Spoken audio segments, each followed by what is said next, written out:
All right, so good morning. It's time to do the goats and chickens. A little late, but they're just fine in there. We sell our eggs, and we're a new farm. We're not certified organic, but I feed them organic feed. But we don't sell enough to really get in trouble for saying that it's organic feed, but we will at some point, I'm sure. So we're going to switch to all natural, but I'm totally open about what we feed all our animals. We've got, all right, here we got our mix here. So this is about to go out to all the animals. I've got an organic scratch from New Country Organics. That's really good. I used to buy their pellets too, but they're pretty expensive. They're incredibly expensive. For the goats, we do alfalfa pellets. June gets a dairy goat feed, and the other guys get a regular all life stages feed. Black oil sunflower seeds for everybody. Chickens and the goats. The goats get peanuts. They love peanuts. And the chickens we usually either go between Nature Smart organic layer pellet or Nature's Best. Sometimes Purina. They have a good one. Really what's available at the Farmers Exchange in the next town over. Townsend Farmers Exchange. They're really good. We try and be as sustainable as we can.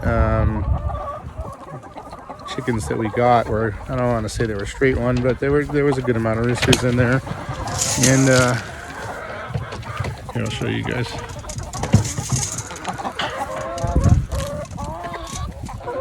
These guys are great because you can literally just show them where you want them to eat their food, and they go do it. That's why they're really great at tilling gardens and whatnot.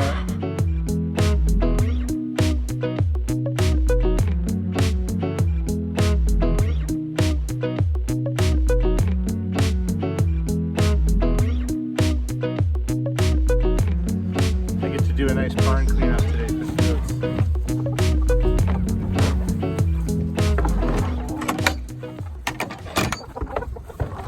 You always put your foot on the bottom of the door with goats. Or else you unlatch it, they smash you in the face with the door. Hey guys. Hey. Hey. Come on.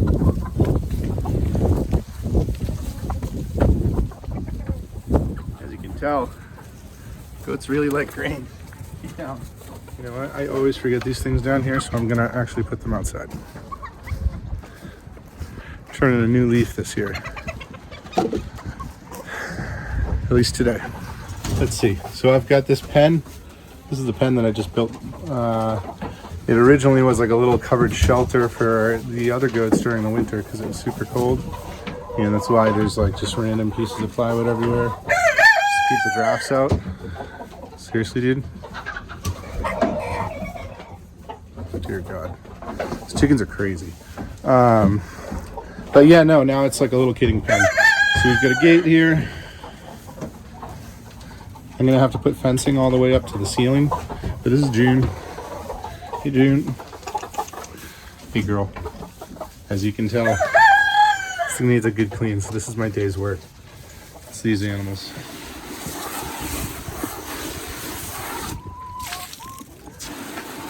Goats don't drink old water, so you can't just add water to their water bucket. Willow. Willow. Hey girl.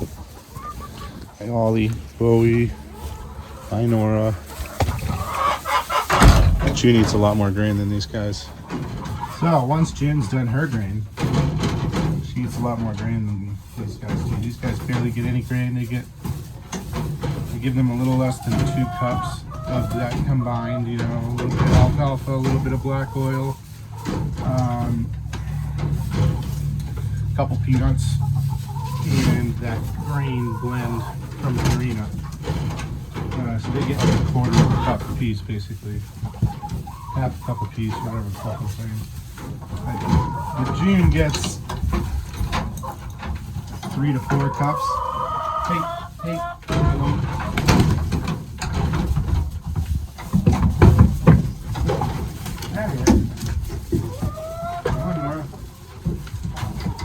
Chickens, unfortunately, are so dumb that if you don't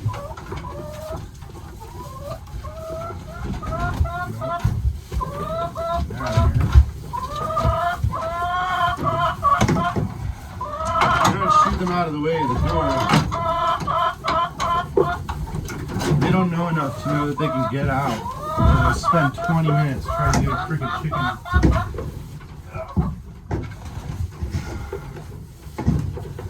to move so you can close the door.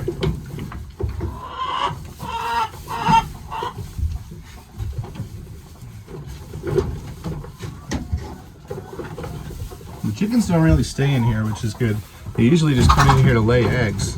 A handful of chickens really like to lay eggs in here.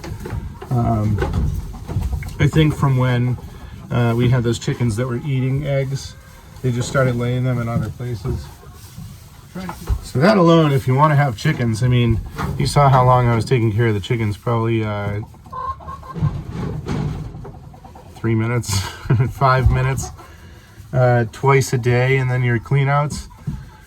And that's taking care of 40 to 50 chickens on an average. And I just pulled, I don't know, 8 eggs just walking down here between here and over there. And we get a lot more throughout the day. So if you're ever thinking about getting chickens, they're really not that much work. You just need to know how to protect them. And then the goats, we usually feed probably like 4 or 5 leaves or flakes twice a day. So they probably go through, I mean, with June here, they go through a lot more. Get out of here. Like a bale in a day and a half.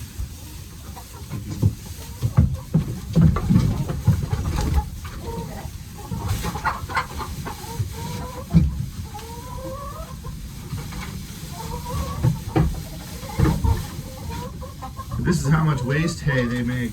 Even with these feeders that I lined with wire so they can't pull a bunch out, they just pull it out and throw it all over the ground. So we would probably feed them like half as much during the summertime when things are nice and lush. And they've been starting to go outside a lot more. Hey buddy.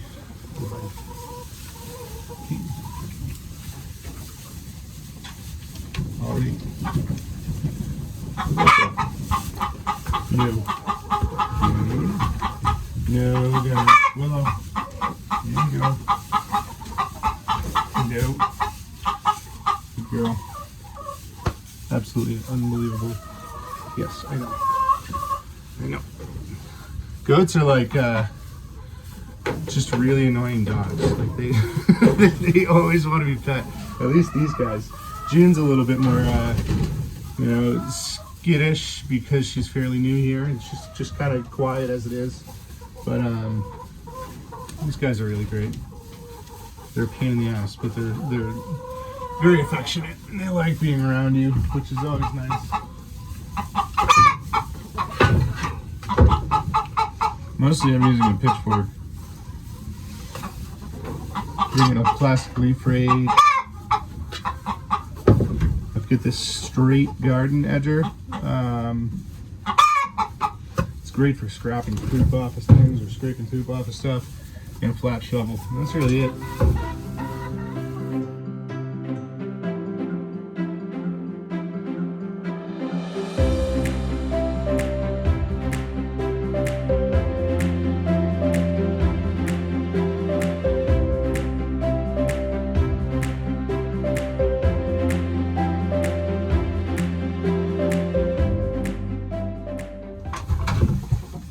This is the problem with goats.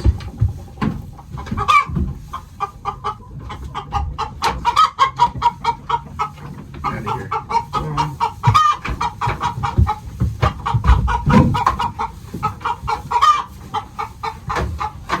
No.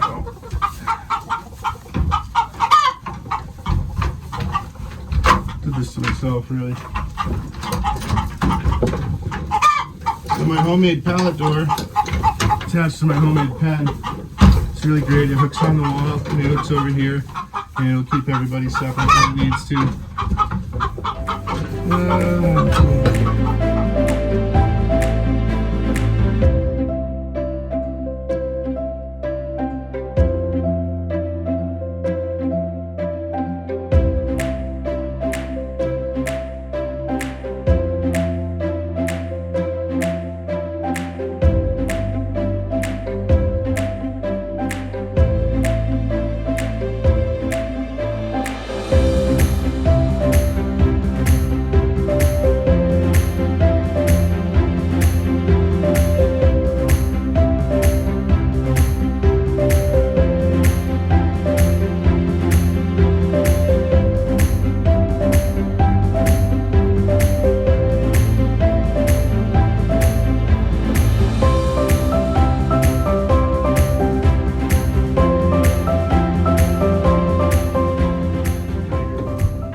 Down, Nora.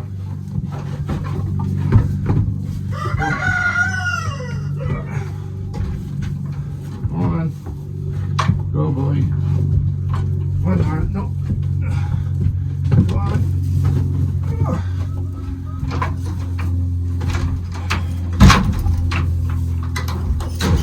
So you want to get goats, right? These guys are still pretty small too. You can see the size difference between them and June. June's 3. These guys just turned a year. And these guys grow, they grow till they're like 2.5 years old. And they're Nubian goats. They get pretty big, you know, well over 100 pounds. You know, some of the males 150, 175 pounds, up to 200. So while there's smaller goats, like dwarf Nigerians are like half that. Pygmy goats are tiny. I think these guys are more friendly. They have more of a purpose, you know, more of a function here on a homestead, because you can get milk. We plan to make goat cheese with the milk, and obviously I'm going to use it for my cereal and whatnot. Nubians have a very creamy, sweet milk. Courtney, being a research scientist, and I are always in constant battle about whether or not to pasteurize. She's a very big proponent of pasteurization, and I'm a little more willing to dabble on my raw milk side. I think raw milk's really good for you, and some things, in my opinion, are worth you know, risk versus reward. And yes, it can kill you. I understand that. I think that we were meant, you know, we thrived on it for so long raw, that find eggs, always find eggs. We thrived on it for so long, you know, raw cow's milk and raw goat milk, that a lot of the bacteria in that milk is really actually beneficial, you know, gut bacteria. And I don't know, I feel like no matter what, our animals are a lot better cared for, and it's a lot less hands touching your product. And I think that's the biggest thing that people have issues with dairy and you know, certain types of foods.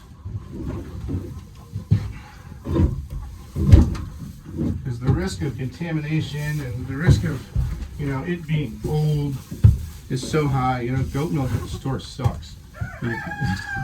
And I've never even had fresh goat milk, but I eat pretty much anything.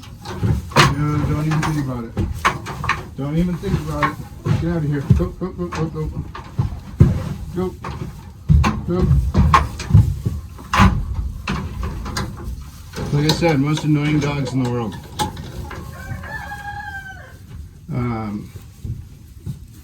But no, I'm more willing to dabble in it because you know, it's been years now that I've been doing my own personal research on, you know, the benefits of small scale farming and local products, regenerative practices. You know, really all we're using on our regular is, you know, pine shavings, hay. I don't do straw because that gets heavy too. In all of that goes into our compost for our veggies and our blueberries and stuff of that sort. And I just think if that's the environment that your animals are in, you're a lot safer.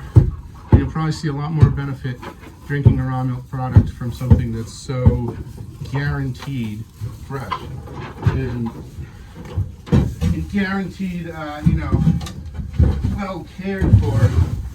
And Courtney, I said no about 600 times about June, who we got a month ago, maybe a little more, but Courtney was the one who was really pushing for it, and our deal was, okay, I can't milk twice a day, so you pick one, either morning or evening, and she'll probably take the evening, I'd imagine, but you know, that's the real investment in it. But Courtney is a research scientist, and she is incredible with quality control of things, and keeping things sterile and doing things properly as far as sanitary. And I think that's the best product we could possibly be getting, raw or pasteurized. As you can see, the boot method does well, in my opinion. Just find eggs everywhere. I think a lot of our chickens hide their eggs, and I still can't figure out where. I had to block off. They used to be able to go under the chicken coop, and I wanted it to be like that, so they can get away from aerial predators. So we've got a bunch of hawks over our field all the time, and I did. And then one day, over the summer, I discovered like 20-something eggs under the chicken coop. They were sneaking under there and laying them in the crushed stone. So I had to block it off by any means possible. We used retaining wall block and some cut pieces of pavers as well. Kind of bummed that they don't get that, you know, safety net, because it was really good. You know, the roos will make their little noise and everybody just scuttles right under the coop. Now they scuttle into the barn, which is kind of a pain in the ass for the goats. But this year I'm going to be creating some sort of little canopy, you know, lean-to structure that they can get under.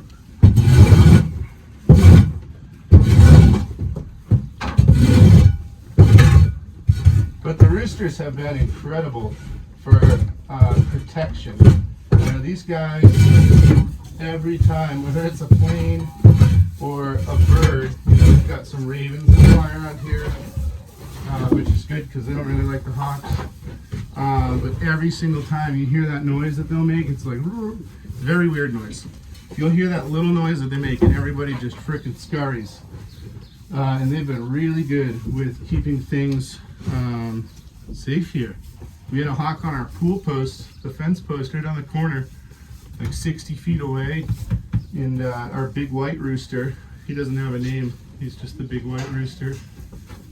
We won't get into any other names. But he was standing right up on that wooden spool, staring the thing down, you know, face to face with his little rooster call. And the thing ended up leaving. And we've only lost, I think we lost one to a hawk. It was just an impact pile. We didn't see any remnants. We lost one of our Jersey Giants to an owl, huge owl. And I saw it flying away, which was kind of a big bummer. But that's about it. We had two that got swung. One that got hurt, it broke its legs in the hay feeder. That's why I ended up changing how the wire was. And we had one that I had to take care of that was, he had a really badly impacted crop, but it wasn't really his crop. It was like a tumorous type growth on his chest. He was one of the roosters. His name was Kevin. He was pretty ugly. He was kind of cool looking, but he was really ugly. And that was a bummer, but he wasn't really a good rooster anyways. Any of the other roosters that we have to kindly rehome. We eat, and rooster's not always the best meat, but you know, I find you cook it slow. The white meat's pretty good. And then I started doing, you know, a stew pot with all the dark meat. Added some veggies that we grew here and some white rice, and it was awesome. Really good stew. So, Kevin, unfortunately, he was sick and not willing to really eat or feed the kids anything from something that died of natural causes. But all the other roosters, if they go, we weed through the mean ones, and now we kind of weed through the ones that we don't want to breed. Like if there's something wrong with their stature or they're really light, like since we're kind of dual purposing them, the bigger ones, friendlier ones, the ones that are nicer to the hens are the ones that stay. The other ones we end up eating. I think we've had probably like 8 or 9 roosters processed since we got these guys, and we're down to 3 roosters. It'll probably be 2 eventually, but that's 3 roosters with 13 hens for each, and I think that's a pretty good ratio. That's what they say usually. But our favorite rooster, Roos, is not so bueno with the hens. And some of them you'll see it, all their back feathers are missing because he can be really aggressive. And he might have to go at some point in time. He might have to go at some point in time, but we don't really want that to happen because he's all of our favorite, Marley included. He's beautiful. He looks like if you were to like have a little kid draw a rooster, that's exactly what Roos looks like. Just like there's this beautiful sugar maple tree that Daryl, the old homeowner here, I guess he pulled out of the woods as a sapling. And this thing, we planted it in the side yard over, you know, past the coop and stuff here. And this thing is like the most gorgeously shaped sugar maple I think I've ever seen in my life. And I describe it as, I told a 5-year-old to draw a tree exactly what they would draw. If I remember, I'll show you sometime. Big into trees. That was, you know, my career for over 5 years. Really like trees, all sorts. Alright, so you gotta herd the chickens out of the corner because they don't understand that you can get out, and they just run into this corner 150 times.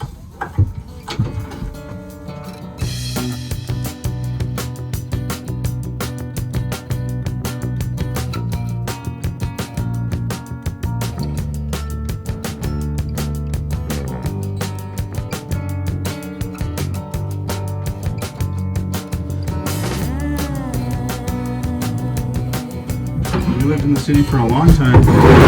We slowly started getting further and further from the city. And man, it was since we lived in West Roxbury 8 years ago that I started talking about someday we're gonna own a farm, and she thought I was joking for like 4 years. And then my little garden started getting a little bigger and bigger, and then when we were living in Littleton, Mass, she wanted me to build a raised bed, and I built this kind of pretty good sized raised bed that we all gardened in together. And I think that kind of won her over. And that summer is when we were looking to buy a house because of the pandemic. You know, she was on furlough, so she was able to save up a bunch of money because we were sending Marley to daycare. And we started looking. And we had, I don't want to say we have different opinions of certain kinds of houses, but I'm a lot more forgiving of, like, I could probably live in this barn if you were to get the goats out of here and throw a queen bed in here. I don't give a shit.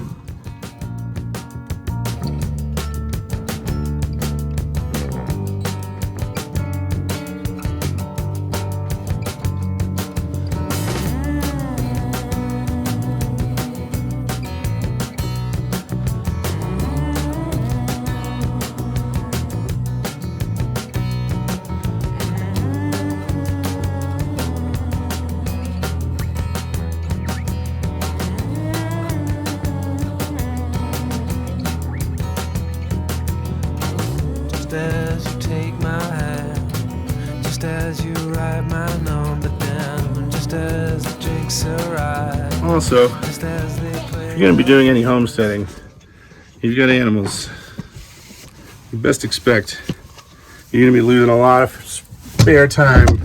When you think something's going to take you 10 minutes, it's going to take you at least 30, maybe an hour.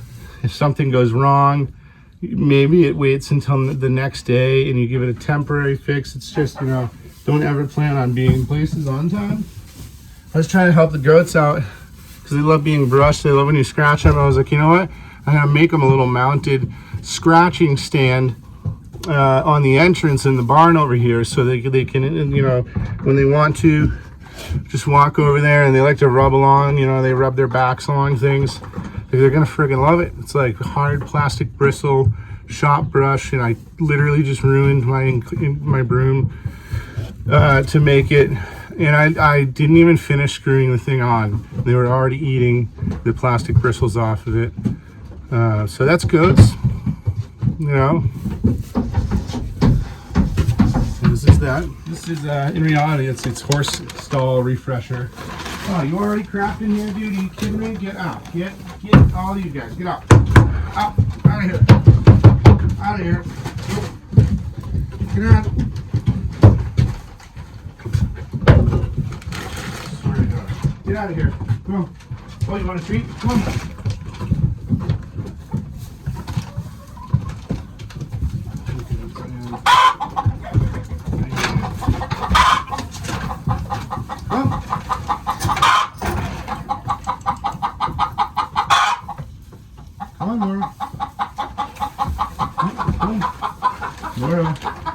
Nora, down here. Here you go, guys. Here, you can have some. Look. Ollie. Nora.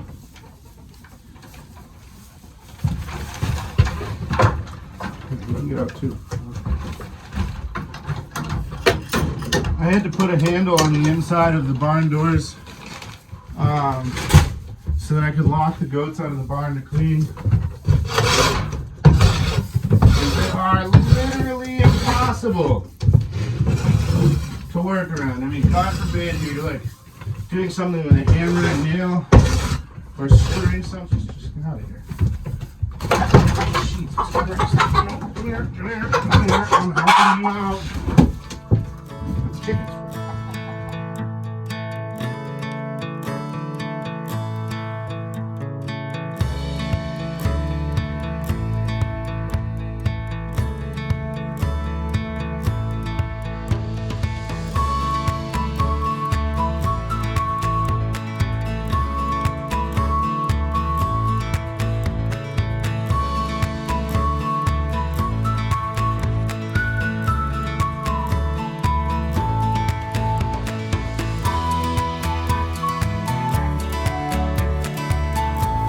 Out of here. Go on. Go on.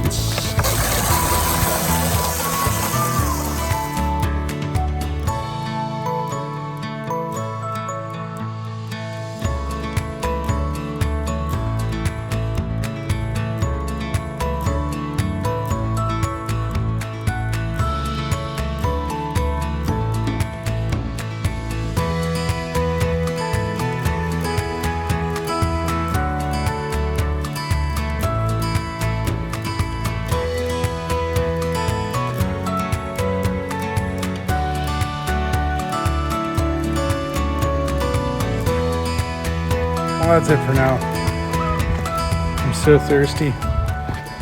But we all had like probably 10 eggs while I was down there just in the barn. And that's what the chickens do. They kind of just like go in there, lay, and go back out to range for the day. Most of our chickens spend, oh my God, this long hair, dude. I don't know how you women do it. Most of them just spend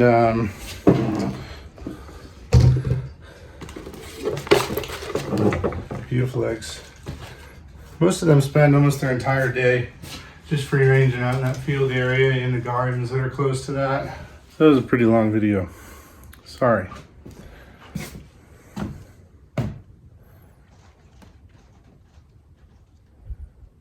because I'll go do some stuff now.